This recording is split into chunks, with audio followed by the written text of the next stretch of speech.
Our guests on This is America and the World are four Muslim Americans from the Washington, D.C. area.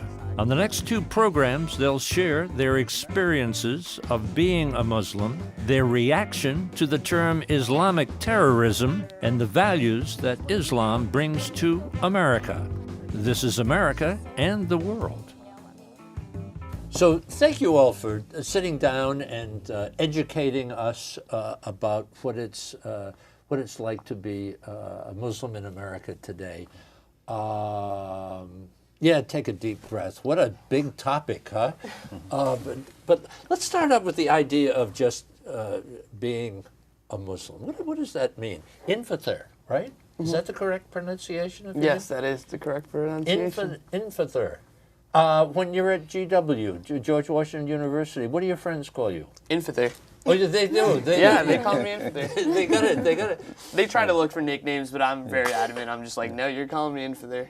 Why do you insist on that? I think it's great. My parents named me. It's of Arabic descent, and I value that my parents chose the name to keep me close to my religious roots, and I want everyone to know that. And I don't want that to be cut short by someone trying to form a nickname for me. Good for you. Good for you. So, what's the background? Where are your folks from? My parents are originally from Bangladesh. Bangladesh. Okay, so born and raised in the United States. How about, what does that mean to be a Muslim in America today for you, for a young person, huh? I think it's an amazing opportunity, honestly. Ooh, good. You get the best of Western culture, getting to know music here, arts here, but then you also have an amazing upbringing of a traditional culture, and you're exposed to that as well. So you have two very different worlds, and you're able to choose the best of both to create the life that you want best for you. Wow. What are you studying over there at GW? Political science and minoring in economics. So, political science, minoring. So what's the goal? What would be the goal? I want to be a civil rights lawyer. Good for you, civil rights lawyer. Mona, tell me a little bit about your background and what do you bring to the table? So I am a residential designer. I own my own business, but in my free time, I work with a nonprofit organization and also teach at a Sunday school because I have 4 children of my own. Ooh, what age? What age? Tell me about your kids. Tell me about the kids. My kids range in age from I have a little 5-year-old girl, a 5-year-old, a 10-year-old, a 13-year-old, and a 15-year-old. Whoa. Yes. And then you're also involved in working with kids in a little camp, too. Yes, that's right. Yes. As I've been raising my children, I've really been trying to instill in them Islamic values. And as we've been doing that, we've been trying to come up with creative ways on how they can get together with their Muslim peers and feel confident in who they are, and also feel that our children feel as though they're American. And so giving them the opportunity to get together, whereas sometimes when they're in public school or in different settings, they often feel isolated, or they feel as though they're pushed as the other. But I don't think that within themselves they necessarily feel that way. So it's nice to get the children together and kind of talk about those things that come up for them that they can connect with each other and also identify with. There's many things that we gain from being Muslim, such as caring about community service and social justice and lots of different things that we're working with the teenagers on. I want to talk about Islamic values that you just put on the table, because that's key to our conversation. Imam, and I'll address you as Imam in the conversation, like a priest, you would say father or rabbi or something like that. Yes. Imam is the head of the mosque, right? Yes, that's and right. the teacher of the mosque and leading the prayers in Yes, the mosque. yes. What is your tell me a little bit. You've traveled the world. How do you feel America is adjusting to the fact that we have 3.3 million Muslims here in America? Well, I really think America was doing fine. Was doing fine. Yes, well, again, you can consider me a convert for like maybe 40 plus years. Tell me. And Tell so me about the I conversion. converted in the 70s. Uh-huh. And, From what to what? Prior to from Methodist. Uh-huh. The family's background was Methodist Christians. Mm-hmm. And so I took the route that Malcolm X, Muhammad Ali, that route to go from that small circle of self and nationalism to this broader circle of oneness and humanity, which is where we are now. Mm-hmm. And so being a convert, but my children, obviously at that time I was a teenager, they all were born with Muslim name, was born Muslims.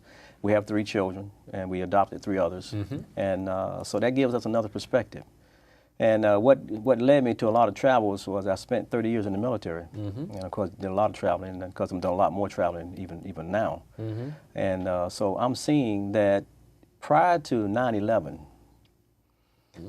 there was a different course, you know.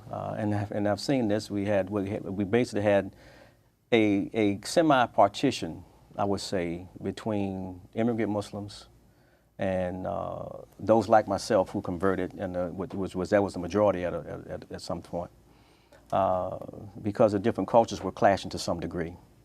But 9/11, after that, began to push us together even more so. Not that we weren't working together, but that began, what I've seen, to push us together more so. And I say things have changed because when 9/11, before it was happening, the imam that was the first imam that really, I went into the military because I was encouraged by an imam, a person that was called America's imam. His name was Wallace Muhammad.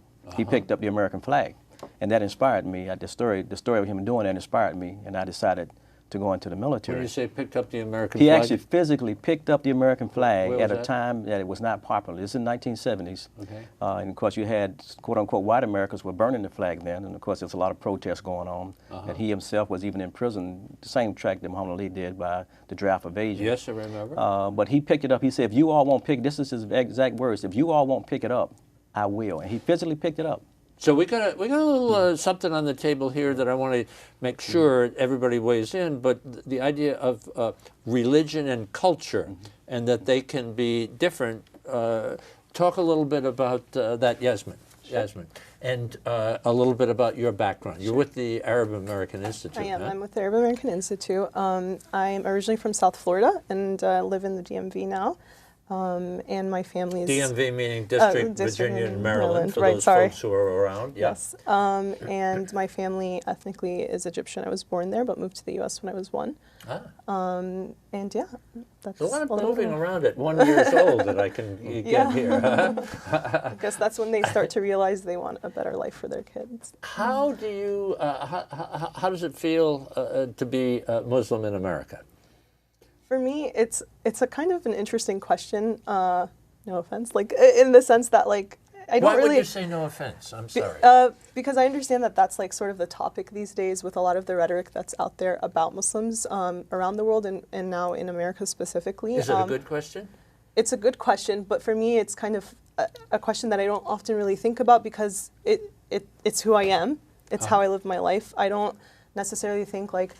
Reflect, often about, what does it mean really to be Muslim and American? Like to offer something, I mean, it would be like us turning the table to you and saying, Dennis, how does it feel to be white in America? Like I'm beginning to want wonder to know. a little bit. I mean, and I think that that's the same thing that she's saying, I'm not sure. I've never really thought of that before. Oh, I get you. So it's not a question that's crossing your mind 24 hours a day. Unless it's asked by people who aren't Muslim in America. So, but let's carry that a little bit further. It is being asked by people who are white, often, and so you're just saying we just think of ourselves as American, right? Absolutely. That's the way to go about it. Yeah. Well, that's a good place for us to hold on that note, and then come back and dive into that a little bit further. We're sitting around the table and learning about a different part of America that maybe we don't know as much about as we should. So let's sit tight. This is America and the World. This is America and the World is brought to you by the National Education Association, the U.S.-China Education Trust, and F.Y. Chang Foundation, guided by Ambassador Julia Chang Block, President. The League of Arab States, representing 350 million people in 22 member countries. The Petrolin Group, expertise with integrity in the fields of oil and gas, exploration and production, energy, and infrastructure. The Rotendaro Family Trust. The Embassy Series, uniting people through musical diplomacy, presenting international artists in diplomatic settings. And Ventana Productions, television facilities, editing, and distribution services. Talk a little bit about, and just jump in here and kind of a free-for-all, so to speak, on the difference of religion and culture. When we think of Islam and being Muslim, how does all that tie together or separate? There's been some little references, and also you mentioned in the early block a little bit about Islamic values, but we are all Americans. So jump in. Yasmin, start us off. Culture and religion, together or apart? I think it's together. I think they complement each other, whether it be, saying that you're an American Muslim, or you're an Arab American Muslim, or you're an Bengali American Muslim. They all complement each other, and as an individual, you choose the best out of all of them, and you bring them together. I think often people think that there's this conflict between being a Muslim and American, and I actually think that the values that we as Americans hold are very similar, if not completely in line with the values I have as a Muslim. Mm-hmm. So you talked about Islamic values. How about this business of religion, culture, together? I mean, I think culture is something that really enriches one's life. There's so much that now I see my children kind of becoming more and more Americanized, that my parents spoke to me in Farsi growing up, and it's a challenge to get my children to speak Farsi, and my husband's parents spoke to him in Arabic, and to get my children to speak Arabic, they are kind of moving away, and there's certain things culturally that we do that we try to instill, like spending time with the grandparents, very frequently, speaking with them on the phone with respect and ensuring that we come and we give them a handshake and we look at them in the eye. And there's things culturally that we have that I think are so valuable for our children to learn. But I think that those cultural values are not at odds with what it means to be an American. I think that when we say, we spend a lot of time with our grandparents, I think everybody can identify with that and really see the value in family. Absolutely. Family is so important. But let me toss this in the conversation, and I have to own some of it myself. I have seen over the last 15, 20 years, American culture becoming more coarse, much more. I see and hear things on television, and I just, I'm a little older than some folks, and I say, they're using that on television right now. How does that square with Islam, which we would see as perhaps more conservative? Imam? Yeah, well, the one thing about the religion of Islam, the logic doesn't change, even though the culture may change. I'll give you an example. The logic of Islam says that modesty is the key, but that may be expressed culturally differently. And as we say, I mentioned Turkey earlier. They have a different dress than Saudi Arabia, and some in Africa, they may look a little different. So America, one of the things that's made it so strong is that it has embraced, over time, it said, give me all your tired, your weary, etc. We welcome. And so we have all these expressions in America right now from different lands. And I think that helps us to be able to be so broad in embracing others, you see, because that's the fabric of America. We're speaking right now, we have trouble in certain parts of the world, but there are family members in America that are Americans now that have members of that other country outside of America. So if America, knowing that I have, for instance, Syria, that's on the table right now. We have a lot of Syrian Americans in America right now. But we have taken, to some degree, the American label off and just focus on just the cultural piece or the national piece, and we see them as being away, and we forget about that's a part of who we are. And some of those people, that's some of the challenges that we're having right now. I was speaking with a gentleman on the way here.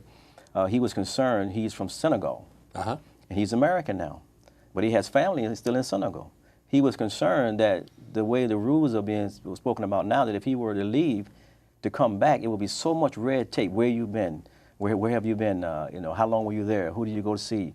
That a normal person that doesn't have that kind of a tie would have to come back. So, and even if he even allowed back, that was another question. Well, let me throw that on the table. Yes. I mean, we're in the middle of an election. Yes. All of a sudden, it's coming out we should ban all Muslims Yes. from the United States. The mosques should be Yes. monitored by people.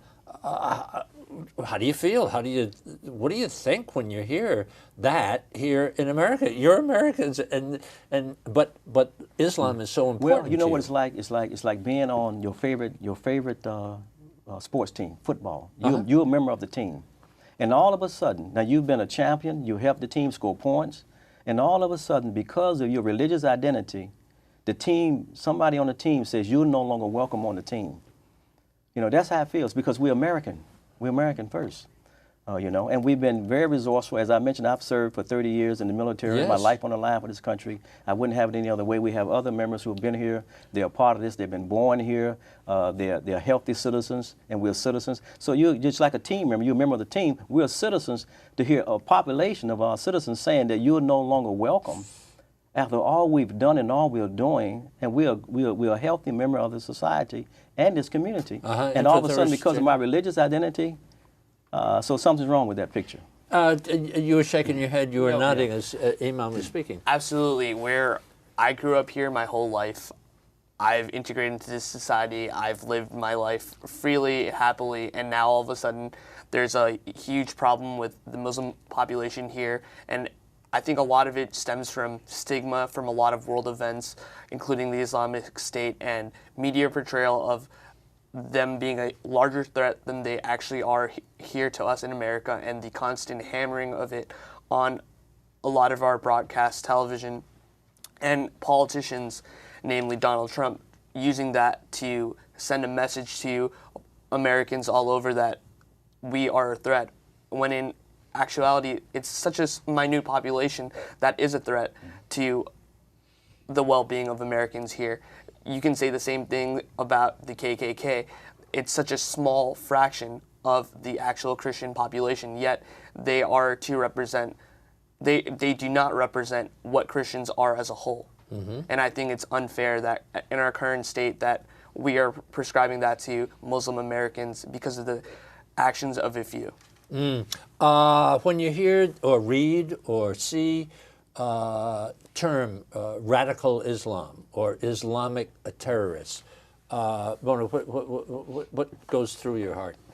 What goes through my heart actually is sadness, because I think that there's this there's an education piece that really feels missing, that the mainstream America might not have interactions with actual Muslims.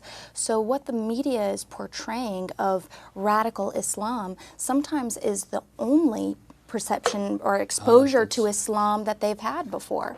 And so clearly, if I had not had any experience with Islam and suddenly 9/11 happens, where we see all these Muslims on the screen and they've done this horrific injustice, then how would I not have hatred in my heart and say, what kind of barbaric action is that? It's understandable, but there's this education piece that's missing. There's this gap, because oftentimes, you know, people will say when they want to be hurtful, go back to your country. And I think, well, what country is that? Because when we go back to any country in the Middle East, they look at us and they say, she's so American. You know, I mean, they look at us as we're American, and we live in this country as though, and people think that we're foreigners. I mean, oftentimes when I speak to somebody, it happens more than you would imagine. They say, "Oh, you speak English." Oh no, no. Where are you really from? Where are you really from? Okay. or that you don't even have an accent. But carry that a little further. Since both of you are wearing covering, that was hijab, have you experienced prejudice or discrimination or disrespect or funny looks or disregard? Help me on that one. So personally, for me, I really haven't experienced anything major. Maybe your occasional stare or a comment by someone walking by. What would the comment be? I mean, I've gotten terrorists before. I've gotten terrorists. Yeah, go back to where you've come from. But I mean. Oh, I'm so sorry. No, it's okay. I mean, like, No, I'm it's. I mean, sorry. it's not okay, but it's not something. I guess it's not something that phases me anymore. But I also feel like there's so much good that outweighs that handful of experiences that are negative. I don't think it's. I mean, I sort of want to also make that distinction that Muslim women don't only wear the scarf. There are so many other Muslim women who don't wear the scarf or who, practice Islam differently or choose not to wear it. And, often I think the representation of a Muslim woman is always a woman who has a scarf on or a woman who has a burqa on or, all these burqa is a full cover, right? Which is not even really an Islamic term. It's a cultural dress that is worn in Afghanistan specifically, right? As my family's from Egypt, that word doesn't exist. There's no such thing as burqa in Egypt, So that's where you just see the eyes, right? Is that it? Right. Yeah. And so there's this misconception of that being an Islamic dress, or of that word being sort of a Islamic attire when it's more in some ways culturally specific, to the region or the country. But beyond that, I think it's important to understand that Muslim women are diverse. We don't just wear the scarf. And that's sort of also a conversation that a lot of us want to stop talking about. We want to be identified for who we are, what we do, how we're giving back to our community as mothers, as sisters, as daughters. What's the big deal? What's Do the you big say deal? that? What's the big deal? Yeah. Because I was thinking before our conversation, we've had nuns, Catholic nuns in America forever. Jews wear a yarmulke or something like that. So, I say, what is the big deal? And Please. I was bringing up the point that all the iconography of the Virgin Mary has her with her head covered. Yeah. Yeah, and it's. Now say that again because I might have stepped on you a little bit there. I was saying that when you see any imagery of the Virgin Mary, she's always depicted with her head covered. So it's that sign of modesty is also just a respectful way to remember somebody who is revered, or a woman who is revered, and of course Mother Teresa. But so tell me and tell us. What do you see as at the heart of Islam? You mentioned, and I'm tying this into the conversation about the headscarf and modesty that you've just. So what's at the heart of Islam? Let's educate America if we can a little bit. Ummah, community. I think. What was the first word you used? Ummah, which is Arabic for community. Community. I think that's central to Islam here. From my experience being in America and going back visiting where my parents are from in Bangladesh, we're very helpful to our community members. We are constantly trying to help others who might be not financially stable or someone's going through a difficult time with their health. Our community always comes together to try to help everyone else, and that doesn't just necessarily mean a Muslim community member, but it can branch out to anyone else in our community within the region that we live in. Right. Just like social justice is another thing that's really important in Islam. And so when you see, other minority or any community struggling, like for instance the African American community and sort of the riots or the protests that happen after, the shootings that have happened around the country against, young and older African American men, that's an injustice. And the Muslim American community came out and spoke out against that and stood with that, with other communities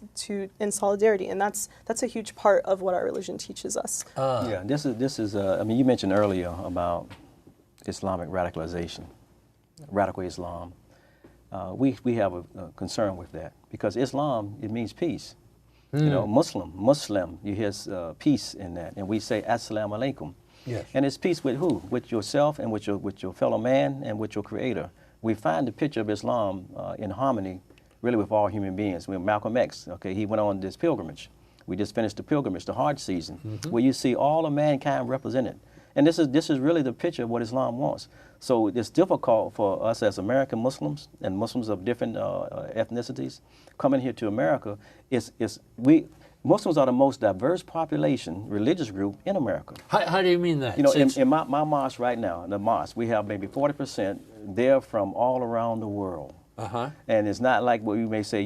They said. It's a famous mosque. Tell us the title. Yeah, it's the nation's mosque. It's the 80-year community. It's probably the oldest one built by American citizens in America, right here in D.C. That's why it's called the nation's mosque, the first in the nation's our nation's capital.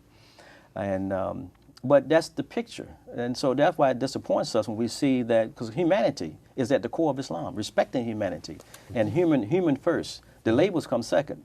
The labels will never be strong enough to support the human life if we focus on labels. For instance, we just focus on, for instance, go back to Syria.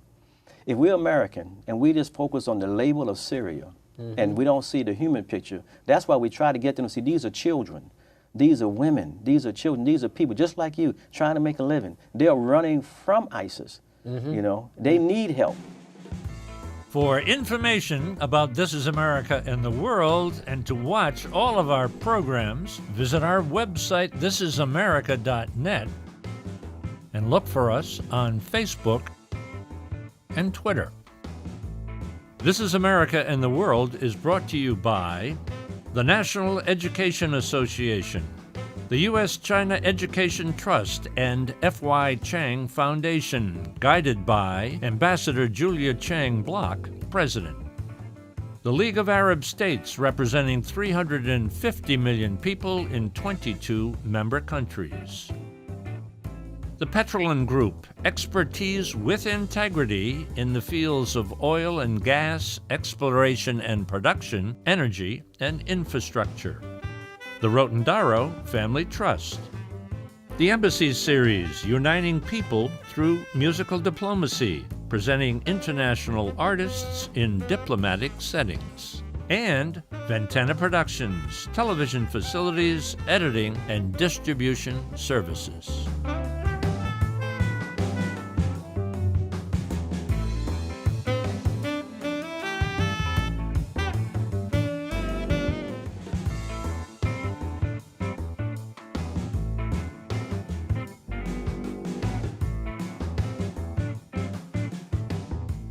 On this program, we continue our conversation with 4 Muslim Americans. They offer their reactions to the call to ban Muslims from coming into the United States, what's at the heart of Islam, and the value of community toward each other and to our country. This is America and the World. You know, when they say radical Islam, or somebody has been radicalized, you know, I know in a lot of these other countries there's a great poverty and there's a lot of unemployment and young people who are drawn to these things. But really, I have to believe when you think of San Bernardino or New York or New Jersey or the nightclub in Florida and things like that, you just have to kind of say that these are very sick people. Yeah, and I'm sick. not sure. Yeah. I'm not sure that radicalized anything gets to the heart of these are very sick people that would try to hurt other people. Yeah, that's the way I look at it. We hurt ourselves as a society by partitioning. Again, she mentioned the term KKK. All right, we don't refer to them as radicalized Christians, which they are Christians, and there are others, Timothy McVeigh and others, because in this society, being predominantly Christian, they're educated. They know that those quote unquote radical behavior, those extremists, they don't represent the beauty of Christianity. But as she mentioned before, it was a poll that said 50% of the Americans don't know Muslims. You know, so it's an education piece. They don't know its beauty. Only 50%? 50%. That's 50%. given us a lot of whatever. Yeah, exactly. I think so. But see, now you have to think about the 50% that do. What is that experience? Where do they get what they know from? That's the other piece. You know, so we have a lot to do because we've been here for a long time. Muslims were here before America was even a country. Muslims have died on behalf of this country in every single war. Were they here before? Yeah, even before it was a country. How does that happen? Yes. They came here as slaves. Many came here as slaves. Oh, yes, before. And then because we know America had great relationships with Muslim countries. Yes. So we can't look at Muslims as being something. I mean, it's 1.6 billion in the world. Yeah. If it was something that really radical, if the religion radicalized, can we imagine what kind of turmoil we would see around the world with that many people, with something that old, over 1,400 years old? We can imagine the turmoil if it was something that radicalized. It's not the religion that's doing it. Obviously, it's misguided people. Have you at school? Have you I know that you've had to be the ambassador for spreading goodwill about Islam, but how about anybody being insulting or discriminatory or prejudicial, or can you feel something? I wouldn't say I have felt it in upper level education, going to college now, but definitely growing up post 9/11, living in Brooklyn. As a kid, I can remember time and time again, 3rd, 4th, 5th grade, middle school, the words like terrorist, bomber, all these nasty terms being used against me or any of my Muslim friends. And that just became something that Yasmin was talking about. You just become desensitized to, you just try to ignore it and try to just go about your day. But it has to hurt and it has to make you angry, huh? Absolutely. It makes you angry, but at the same time, you just learn to swallow it up and just move on with your day. Just because if you try to talk back against them, a lot of the time, those type of people aren't really receptive to learning or wanting to know more. And from my experience, this was also growing up as a young child, so I'd either get really mad, cry, or just ignore it. But I kind of get the feeling talking with you, however, that you've got your feet on the ground, and you probably have been, come from a good family and have some solidity. I'm sure that there are many people. You have 4 kids yourself? Yes, actually, you're with kids all the time? Now, it's very interesting when you use the term Sunday school. And Sunday school to a Christian would mean, Sunday school. But when you use it in connection with the Muslim community, is Sunday school. Yeah, it is, but I mean, But how about all those kids and your own kids? Yeah. Have they? But what was at the heart of your Christian Sunday school? I mean, it was ethics, right? Morality, teaching children to remember God, so that you could look at all people like God's children, and that you learn those ethics and morality so that you could be good human beings. Not so much about being a Muslim or you having your Christian Sunday school versus my Muslim Sunday school. It's about schooling ethics, teaching children about being good people. I'm going to hold for a second here and just say to the folks at home, if you're just joining our conversation, first of all, we want you all to go to our website, thisisamerica.net, and see the first half hour of our conversation.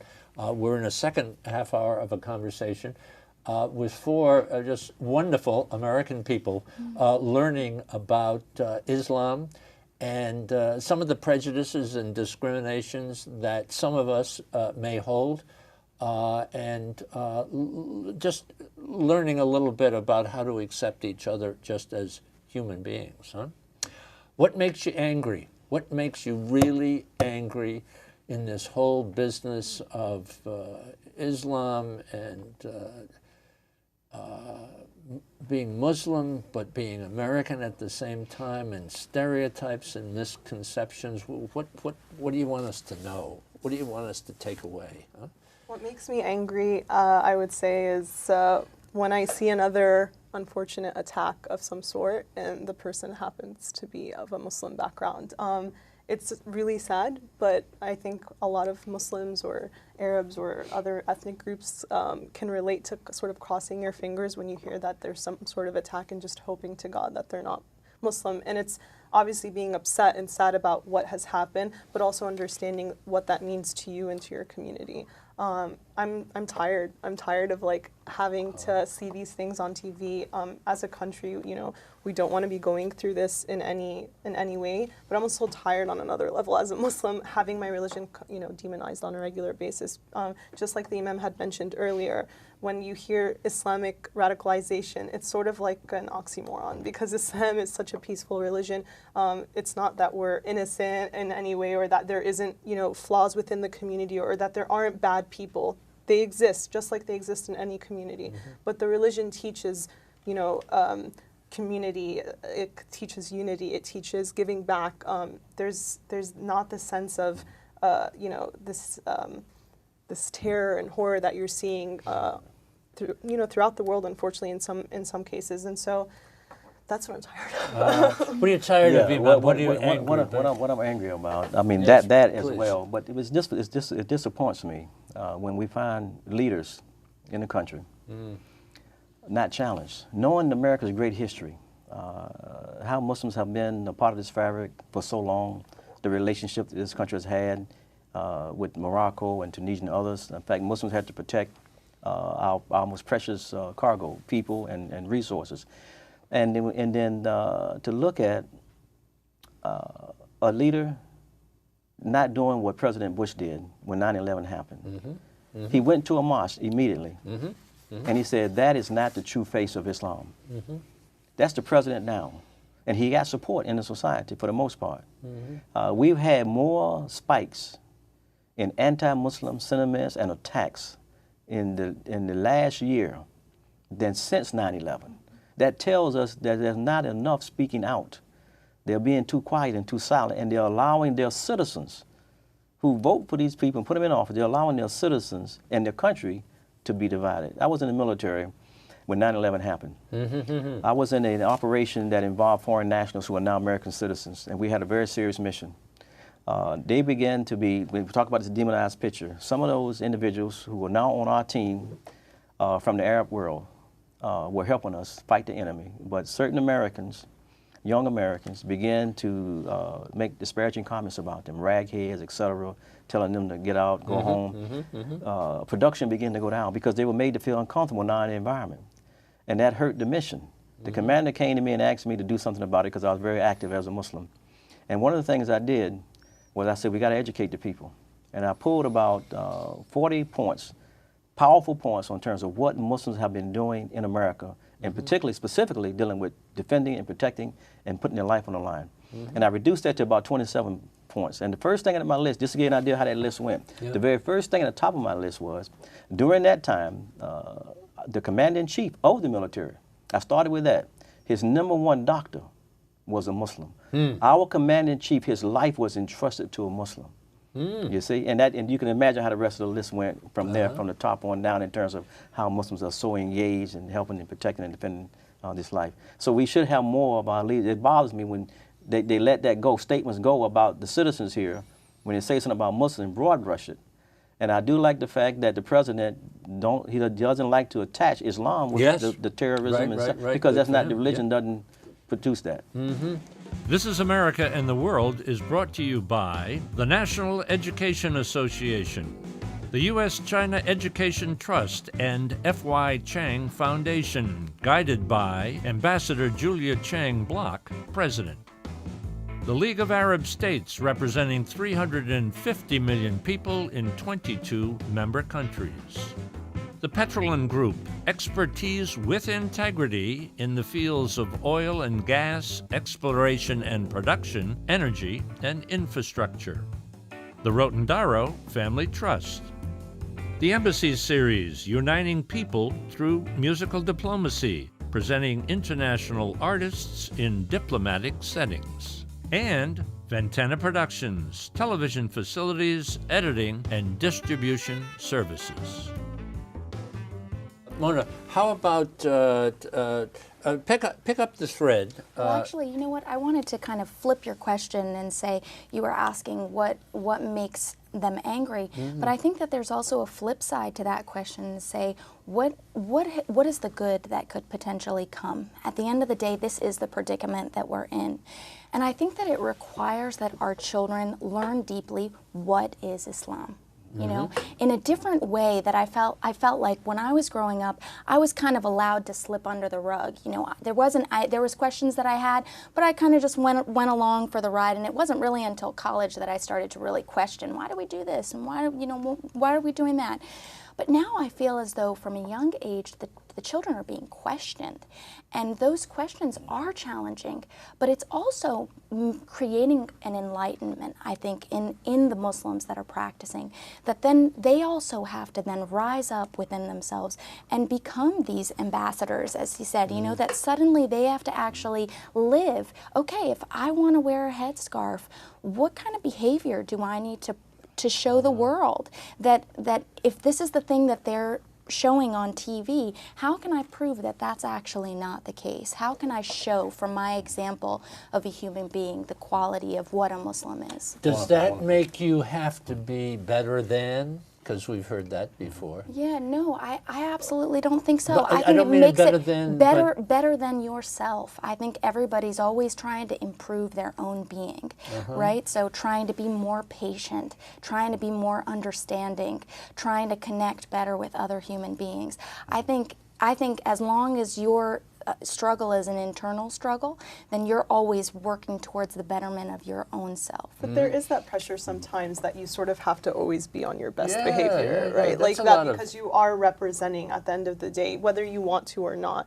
You know, whether it's that you're visibly representing or your name gives it off, or you know, your neighbors know that you're Muslim. So you always, you know, there is this sense where you have to feel like, or some people do feel, I shouldn't say everyone, but some people do feel like they have to be on their best behavior because they're scared. You did a very interesting thing there.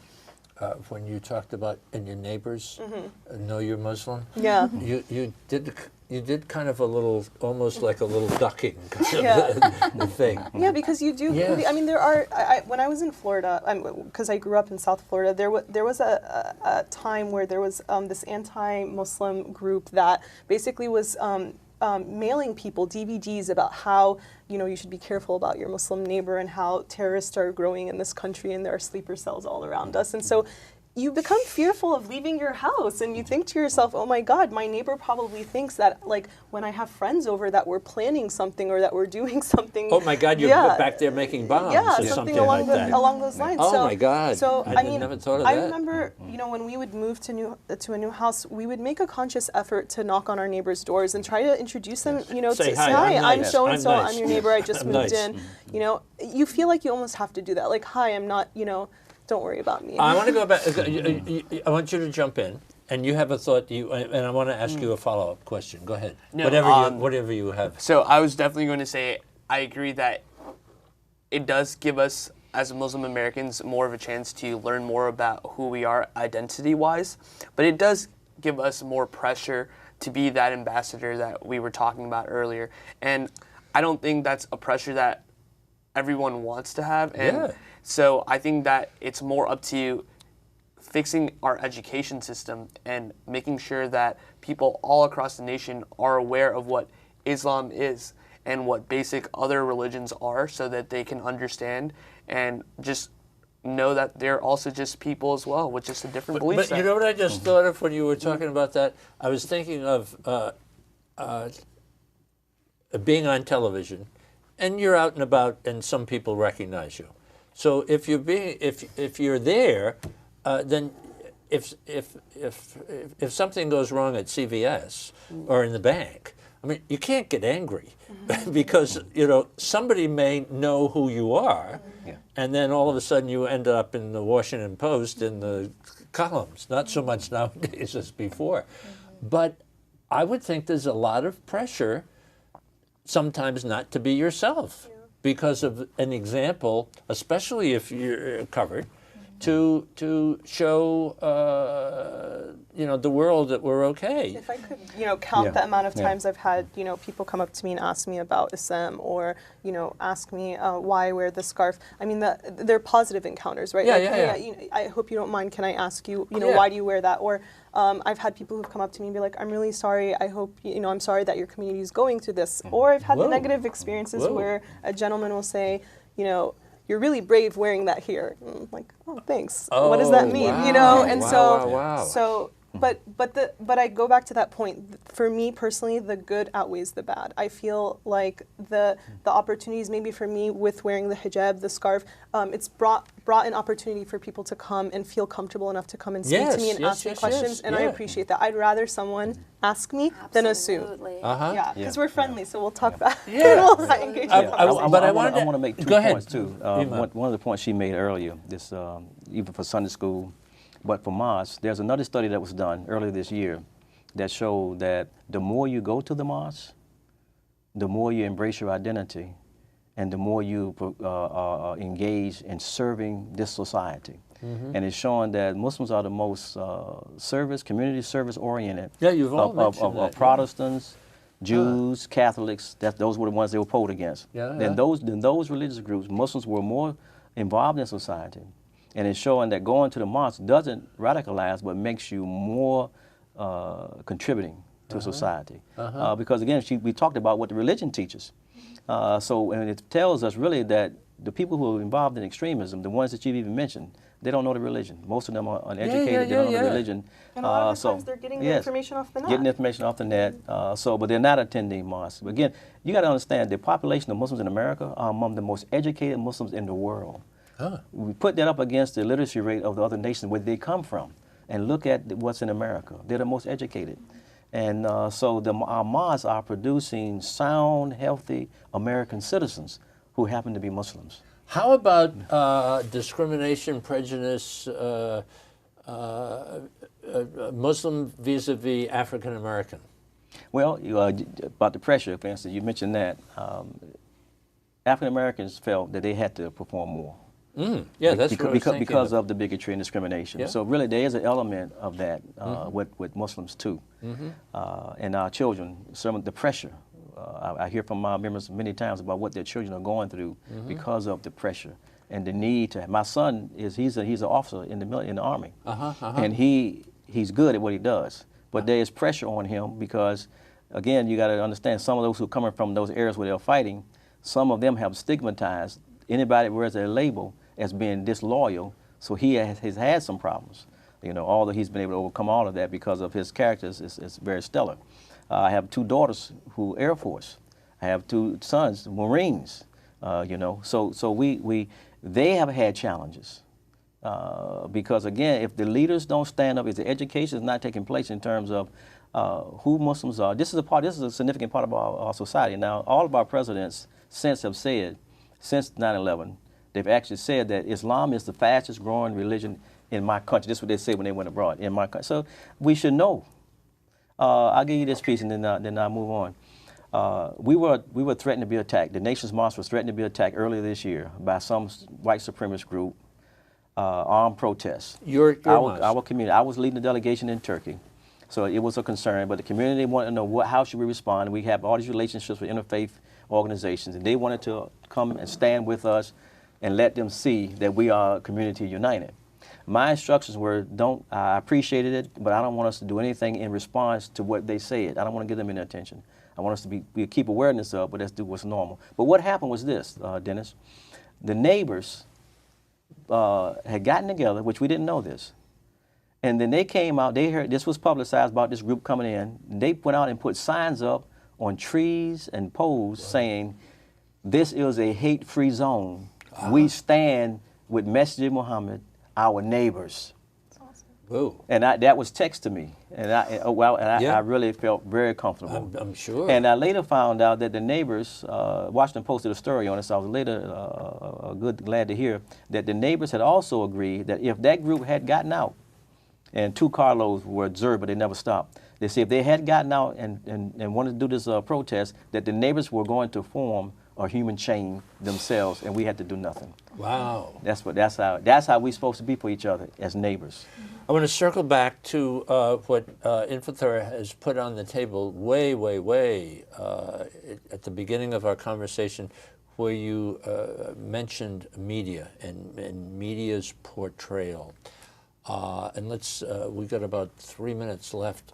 Let's talk a little bit about how the media has presented Islam, but let's spin it in another direction, how we can present it in a more positive, enlightening way. I think it goes back to what we were saying before. A lot of our mosques give root to a lot of great individuals who give back to our community, who are social activists, who are a part of the struggles in other communities and work to further their movements. So the media has all the opportunity to concentrate on that as well. We have a lot of people serving. We have people serving in office as well, congressmen, people in State Department. The media can concentrate on their contributions as well, but that hasn't been a route that they've taken. Yeah. Instead, it's been about ISIS or about the mass shootings that just so happened that the individual who was the shooter was a Muslim. There's an obvious bias. A bias. Yeah. The bias is to cover the stuff that's sensational, that will bring the viewership, that will, sort of rally the emotions in a way. And when there are these Muslims who are coming out and speaking out against it, they're not covered. No one comes to really cover the story. And then the number one thing I always hear is Muslims aren't saying, they're not, denouncing it enough. And it's like, we've denounced every single attack, every single thing that's happened, and we don't even identify or connect ourselves with these individuals in any way. They don't represent me. I They just don't think they're represent my sick religion. people. Exactly. Yes. And so it's very frustrating that you denounce and you denounce and you denounce, that you reach a point where you're like, I'm not going to denounce anymore because that person doesn't represent me. I'm not that person. I have nothing to do with them. I didn't take the decision they took. And they don't represent my religion or my community. So I'm over Mona, it. what do you want us to take from just about a minute, and I want to get Imam to have the last word. What should we take away from our conversation? Well, I was just wanted to say that that reminds me of a challenge that we actually have with our children, is that as we teach them about Islam, which is these values that we've been discussing throughout this conversation, we have this difficulty on whether to talk to them about the things that they see in the media. Yes. And it's like suddenly bringing this awareness to them of what's happening in the bigger world that children cannot understand. Yeah. But then at the same time, they go to public school and they're connected with that person suddenly. And so it's so important. What I would really love is that within public school settings, that the teachers, and I'm not talking about Muslims, I'm talking about the teachers, create the zone for inclusion, and those things be covered in the media. Imam, you got about 15 seconds. Yeah, I just want to say that Muslims, that's our identity. We're Muslim and we're American. And we look like any other American, really, in our actions and our behavior. We're doctors, we're lawyers, we're neighbors, we're friends, we're that mother at the ball game. All these things, we help out with the homeless. We're in Boy Scouts, Girl Scouts, in the military, as we mentioned, police officers, all of these things. And again, you probably don't know us because we're not out there saying, I'm a Muslim, I'm in the uniform. No, we're just being American, because that's important for our unity. I am thrilled that Jake has put together the four of you. I mean, I can't think of a better group to educate me and to educate our viewers in the United States and around the world about such a very, very important topic, subject, and thank you all very much. You're welcome. Thank you. Dennis. Thank you. For information about This is America and the World, and to watch all of our programs, visit our website, thisisamerica.net, and look for us on Facebook and Twitter.